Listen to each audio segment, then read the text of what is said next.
countdown for blast-off. X minus 5, 4, 3, 2, X minus 1, fire.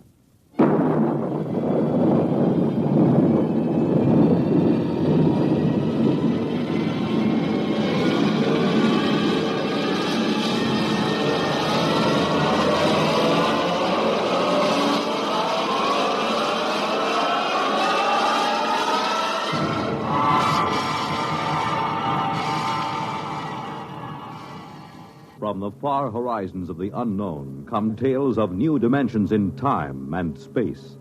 These are stories of the future, adventures in which you'll live in a million, could be years, on 1,000 maybe worlds.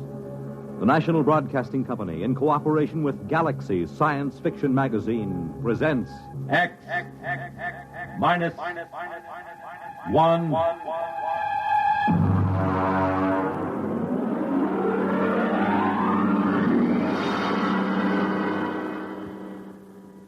Tonight, an original story by Ernest Kenoy. The time, early in the 21st century.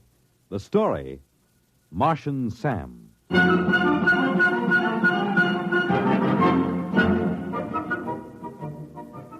whole thing started the first day of spring training.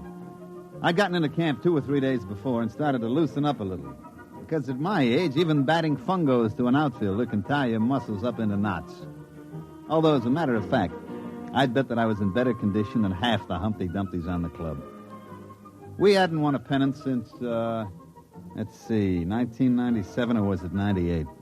And it looked like we had a permanent lease on 12th place. The Los Angeles Dodgers were in pretty sad shape, and that's the honest truth. I was standing behind the batting cage watching a couple of kids from our Tokyo farm team when Tommy Watson from the New York Times Tribune News caught me by the elbow. Hi, Joe. Well, how does it look this spring? Well, Tommy, the club has been considerably improved. Mm-hmm. Several of the youngsters are ready to deliver this year, and, of course, we expect sterling performances from our veterans. Is that what you want? Oh, come on now, Joe, come off it. Has old man Castle loosened up enough to buy a catcher? Not that I know of. Well, how about a left-handed pitcher? Well, they're those 2 boys from Tokyo. Oh, come on, they couldn't throw a cream puff across the dining room table. Well, how does it feel to be first base coach for a team that'll clinch last place by July 4th? You're very kind, Tommy. Very kind. I just hate to see that old tightwad Castle run this club into the ground. I remember my father used to tell me about the times way back, when they were still in Brooklyn. And I can remember going down to Robinson Stadium when I was a kid to watch doubleheaders with the Denver Giants. Now look at them. A bunch of overage bums and a few kids who could hardly make the high school team. And all Castle's money goes to buy sports rockets for that screwball son of his. Oh, Joe, baseball isn't what it used to be.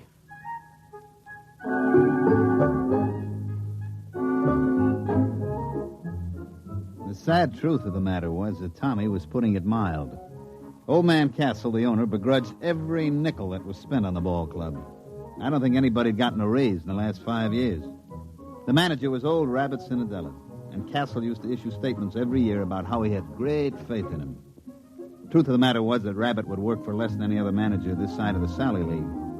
You'll see what I mean when I tell you that the club traveled in an old 4-jet Strato rocket like some barnstorming semi-pro team.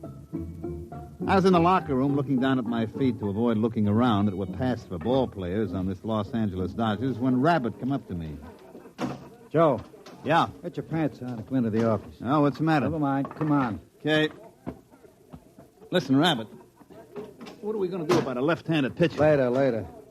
Joe, I had an idea. I thought we could take one of the right-handers and sew the letter backwards across his shirt, and maybe that'd fool the other club. Yeah. Come on inside. Or maybe we ought to disguise Iron Mike, the batting practice robot. All right, that's enough.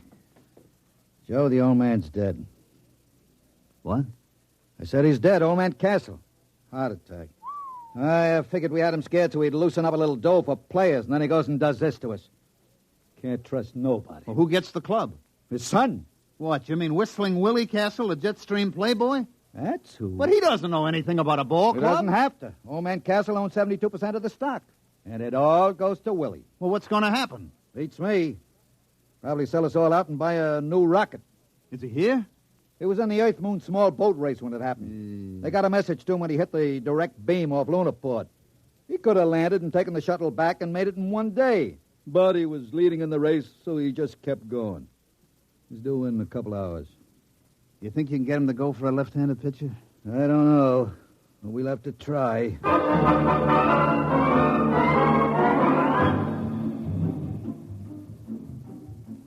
Of course, you've heard of Willie Castle. About once a year, he cracks up some expensive sports rocket or gets himself picked up in a survival suit by the IP, floating somewhere in an orbit around the moon. He almost got put away a couple of years ago when he took a debutante up in a Harrison Kilgore cruiser and kept her in orbit for 2 months. The old man was able to kill the abduction charges by claiming that they'd been married at the time. And one time when the old man had a couple of us up at the lodge he lives in during spring training, I saw the kid's room. It was filled with marak heads that he'd shot on safaris on Mars. He came down to the training camp a week later. He buzzed over in a Harley Donaldson atmospheric and set the ship down in the hole between second and third, burning out half the infield. I saw a rabbit get him to one side and start talking fast, so I sneaked over and listened. Well, Mr. Castle, of course, you know we're all very sorry about your father's death. And He had it coming, the old tightwad. Oh, well, I see.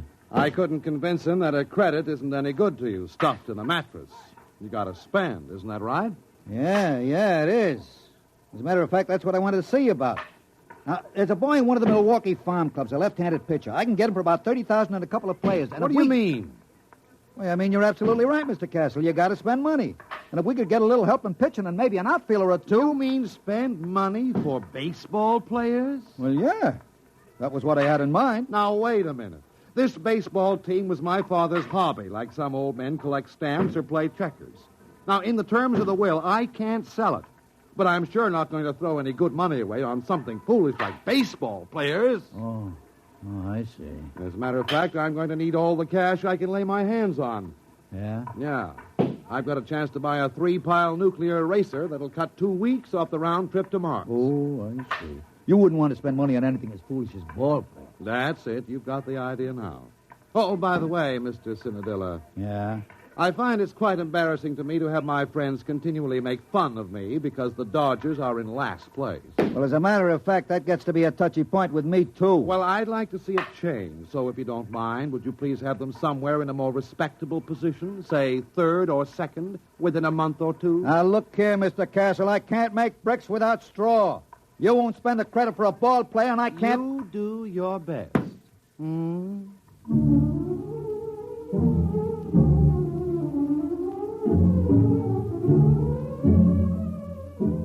Well, after that interview with the new owner, Rabbit went out and tied one on, and I had to run the ball club for 2 days till we got him straightened out. But I can't say as I blamed him. We won one game in the Grapefruit League. We played the Jacksonville High School team and squeaked out a 13-12 victory. What the Yankees and Braves did to us, I'd rather not say. We opened the season at home, and a mediocre pitcher for Pittsburgh threw a no-hitter at us. Actually, that's not quite accurate. The truth is he just pitched, and we didn't hit anything. We lost 10 straight from opening day, and we didn't lose on the 11th day because it rained. Rabbit and me piled into his 97 copter and flew out to the Castle Estate up near Arrowhead. I was in pretty bad shape. For one thing, Rabbit's copter has a wobble, and I was feeling green around the gills by the time we dropped down on the port. Willie Castle was very excited by the time we finally got to see him. He was puttering around a whole mess of stuff piled up in the middle of the floor. Say, how do you like this? Isn't it exciting? Yeah? What is it? It's a Durgo stick. Oh, yeah, sure. And they use it in Mars in a game played between two villages. You see, all the men on one side line up, and then all the men on the other side try to knock them over with these sticks. Isn't it a beauty? Yeah. Look, Mr. Castle, I got to speak to you. We got to have a left-handed pitcher. Oh, you mean for the baseball team? Yeah, that's right, the baseball team. That's what we got to have a left-handed pitcher for. Yeah. Well, now, I can't really be bothered with details of that sort. I'm leaving for Mars in the morning. Oh, by the way, I haven't had a chance to look at the standings recently. How are we doing? Mr. Castle, we may well set him out on record for consecutive games lost. Now, look here. You told me you can't sell the club. And you said you get tired of your friends kidding you about being last. Well, take it from me, Mr. Castle, and I know. Unless we get some ball players on that club, it's going to be last for the next 22 years. Now, look here, Cinadilla, I know you can fire me, but I don't care who you hire as manager. Unless you get him a left-handed pitcher and a couple of other players, that club is going to stay last. Oh. Oh, well, then I'll see what I can do. Don't worry about it. What do you mean, don't worry about it? I got to go out there every day and try to make those bums go through the motions. Now, look, I really have to pack. And besides, I'm expecting a new shipment of equipment from Aberfitch and Comby. Now, just don't worry about it. I'll think of something. Goodbye.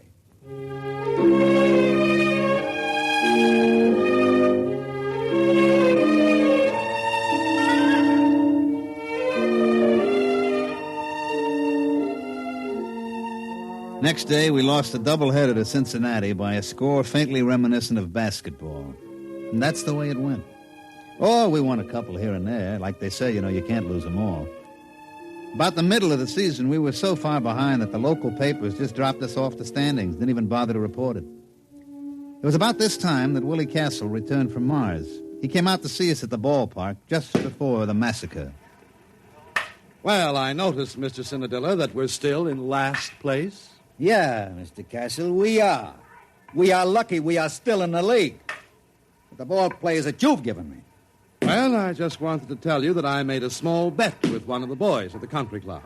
Yeah? Yes. I bet 1,000,000 credits that we'd win the pennant this year. That's nice. You don't seem to understand. I expect to win that bet. Yeah, sure. And I expect to put on a Monroe suit and win the Miss Universe title. I told you to leave everything to me. Now, I'd like you to come into my office, if you please. I have a few things I'd like to talk over with you. For one thing, I've signed a ball player. You what?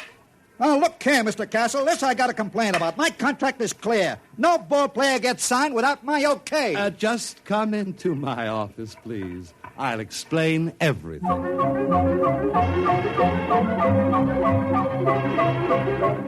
That night, when Rabbit went up to the plate to hand in the starting lineups, I could tell something was happening. For one thing, old Baldy Snuff, the umpire, was looking at the card like it was written in Arabic. All right, who's the pitcher? It's written right there in the card. Saramo Castro Perbaco. What's the matter? Can't you read? Oh, come on now. You kidding? Is he Armenian? Nope. Martian. Martian? That's right. Martian.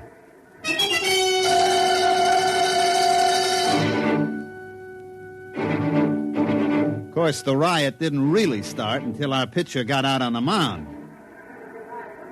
Fred Kurtz, the Milwaukee manager, came running out like he'd been shot from a jet. Baldy Snuff was hollering. The whole Milwaukee bench was looking for a fight, but Rabbit just stood there quiet and calm. He can't do that. He can't do that. Look at that thing. What is that? That's my pitcher. We call him Sam. But you can't play with that. That ain't a ball player. That isn't even a human being. What are you trying to pull, Rabbit? Listen, I got my rights. I sign them legal. Here's the contract. But now look here, Rabbit. You can't get away with that. That thing's only about 2 feet high. 18 inches, as a matter of fact. But how's he gonna pitch? He hasn't even got any arms. Sure he has. He's got it curled up. Hey, Sam, wind up. But that arm, it's 32 feet long. that ain't legal. You gonna let him get away with that? Oh, there's one other thing. On the end of that arm, look, you see? That's his eye.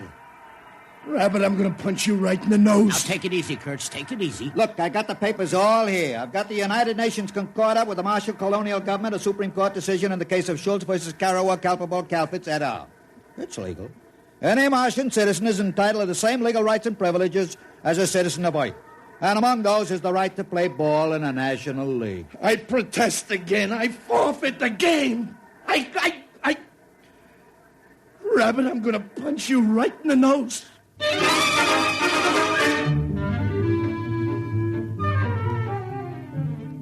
As a matter of fact, the game that night was postponed because of riot.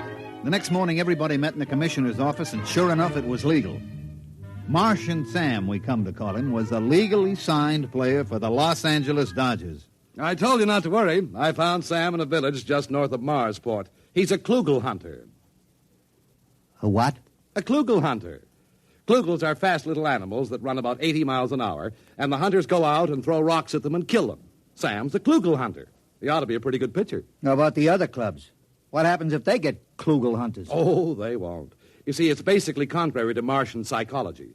They won't ever leave their own villages. Then how come Sam left? Well, it was an unfortunate accident, really. You see, when I first met him, I gave him a stick of chewing gum. Yeah? Well, he got hooked. What do you mean, hooked? Well, for Martians, the chicle seems to be habit-forming. Sam is a gum addict. Well, naturally, as soon as this was discovered, the traffic was prohibited. There's a death penalty for importing of chewing gum to Mars. But it was too late for Sam, so he came out with me. You mean all we got to do is keep him supplied with chewing gum? That's right. I told you I'd take care of it, didn't I? Now you've got your left-handed pitcher.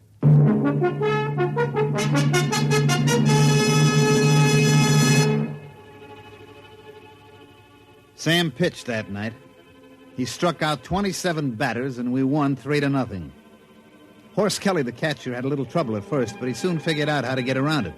He'd just hold his mitt up and close his eyes, and when he heard a thunk, he'd reach in and pull the ball out and throw it back to Sam. You can imagine what it was like being a batter up there against Sam. Pitcher's mound is only 60 feet away from the plate as it is, and with Sam's 32-foot arm, well, we didn't lose the game the rest of the season.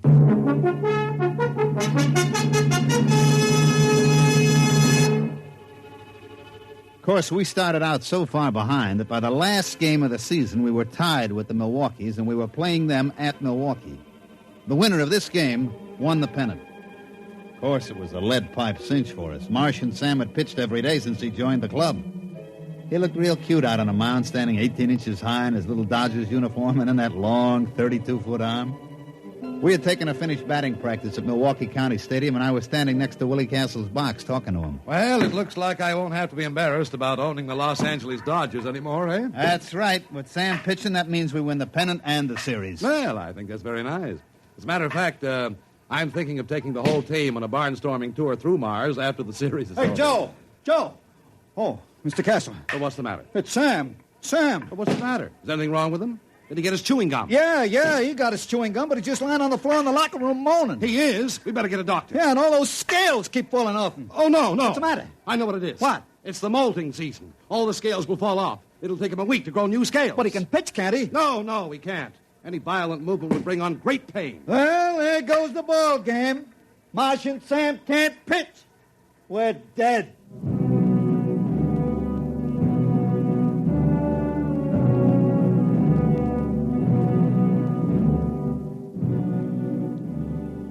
Rabbit put it mild. We were good and dead. We pitched Harry Kosnowski, our best human pitcher, but our best human pitcher was none too good. He rose to the occasion, however, and the score was tied going into the last half of the ninth. That's the way, Harry, old boy. That's the way. Pour it in. Come on, Harry. You can do it, baby. Unfortunately, he couldn't. He hit a streak of wildness and walked 3 straight men. Things were very quiet in the Dodgers' dugout. One more walk would force in a run, the ball game would be over. Then as we all sat there staring out at the mound where Harry was sweating, we heard a little shuffling noise. Oh, what's that? Sam! Sam, what are you doing out here? And then with the little squeaks that he used for talking, Sam told us what he wanted to do. He wanted to pitch. But, Sam, you can't. You're molten. Your scales. All right, Sam, all right. If that's the way you want it, you get out there. You pitch that one batter. It's 2 out. You strike him out, it'll go to extra innings, and we'll win the ball game.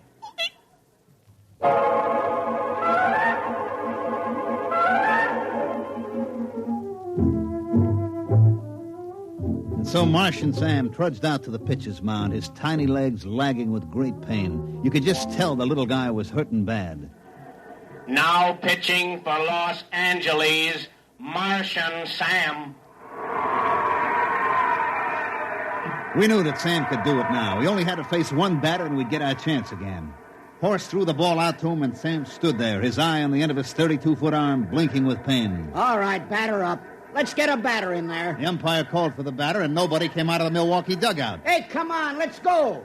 Hey, Kurtz, get a man up in there. What's the matter, Baldy? Let's get a batter in there. You're delaying the game. What do you mean I'm delaying the game? You get a batter up there. But I got a batter up there. What do you mean? There's nobody in the batter's box. Baldy, I got a contract here for you to read. What are you talking about? Here. Read it.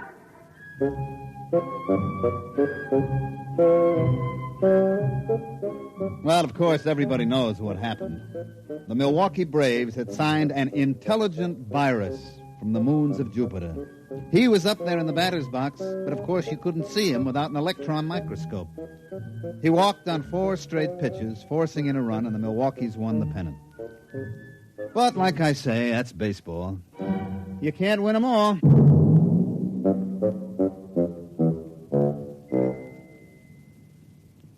You have just heard X-1, presented by the National Broadcasting Company in cooperation with Galaxy Science Fiction Magazine, which this month features Time in the Round by Fritz Leiber, the story of a dictator who suffered more than any dictator in history. He was so puny, and his victims were so impregnable. Galaxy Magazine on your newsstand today. Tonight, X-1 has brought you Martian Sam, an original story written for radio by Ernest Kenoy. Featured in the cast were Mandel Kramer as Joe, Santos Ortega as Rabbit, Ivor Francis as Willie, Jack Orison as Baldy, Bob Hastings as Tommy, and Bill Zuckert as Kurtz. Your announcer, Fred Collins. X-1 was directed by Daniel Sutter and is an NBC Radio Network production.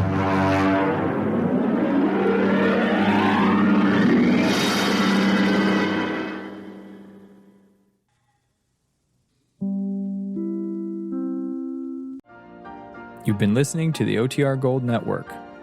Find more classic radio at otrgold.com.